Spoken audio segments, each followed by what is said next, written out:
I mean, when you're running a show, especially one that's kind of around your friends in particular, how do you maintain friendships and still be professional? Even Colin, I'd like to get your take on this as well, because you talk about it being a team on your text, but you're creating this atmosphere of working together. But then there's always rubs when you work together. So what advice would you give our young listeners out there? Obviously, you have to take your professional side and your friendship side and know there's two different sides to that, right? Right. My friend Sam will tell you she's my lender side. I get on her. She'll tell you I get on her, but she knows that's just Whitney at work, and she knows that I'm just trying to get the deal done. And then there's Whitney, that's friend, that's out to dinner and doing fun stuff. So there's two sides always. Let's just say my friends love me because they put up with me when I get angry, when deals are not going the right way, and they still like me around. But there has to be two different sides. There's your professional relationship, and then there's your friend relationship. And you work together, and because they know you as a friend, you know how to handle them in that professional manner too. It's something you said, the work side and professional side. My father-in-law and I worked together, and I used to call him a little Hitler. I mean, this guy would chew my off. I mean, just chew it off all the time when I'd come in, and he would call me. He'd say he's preaching at me, and he would. I mean, we'd have 3 hour, chew me out about something or preach at me about what to do. But he was really trying to change my mindset as an entrepreneur. Sure, working for him, and so it was always about that. But there was a moment in time when my wife and I first got married, and we were building a home. And don't kid yourself, we're just talking about starter home for us. So it was being built, and we just signed the contract.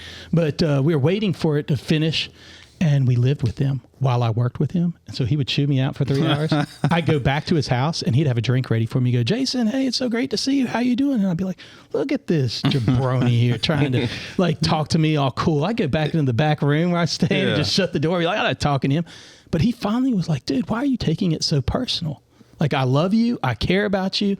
I'm just trying to change your mindset. Yeah. That's all I'm trying to do, and get you to think better. And so, he was my mentor in business. And so it's such a valid point. You have to separate the two. You have to sometimes, because sometimes it's not about, it's not about them. It's not about them. It's not about anything else. It is about making sure that our clients and our customers 100%. are treated and have to the highest standards. 100%. And tensions get high, things happen, and we're just here to make sure that all that stuff behind the scenes they don't know about, and they see kitty cats and rainbows, and we get it to the finish line. So that's right. That's and true. that's like I said, that's the little things that people think that real estate and selling stuff is so easy, but they don't see the stuff behind the scenes because they have a good realtor. Right. When the inspection goes wrong, or something is haywire, or a number's off, or the contract wasn't signed, or there's thousands of things that can go wrong. Yeah. Oh, there's thousands. Thousands of things. I mean, I'm just naming the top 4 off my head, but you've probably dealt with some real zingers there that stumped you, I'm sure. So all the time. I just got a deal though, so I'm just gonna. There you go.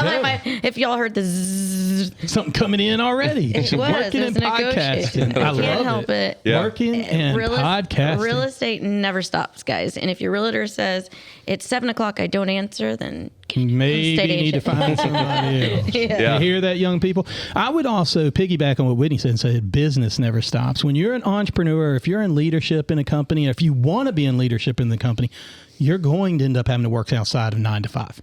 You just are. In fact, entrepreneurship is the one job you work, 80 hours? You don't work for anyone else, so you work 80 hours a week or whatever it is, is what they say. So, I got a text at 8 a.m. on Sunday morning, and I was like, why? It's the customer, and you've got to deal with it. You've got to handle it. Sorry. You've got to take care of it. No, it was a client. I'm like, why? Colin's over there apologizing. No. He's sorry, but not sorry. Yeah, no kidding.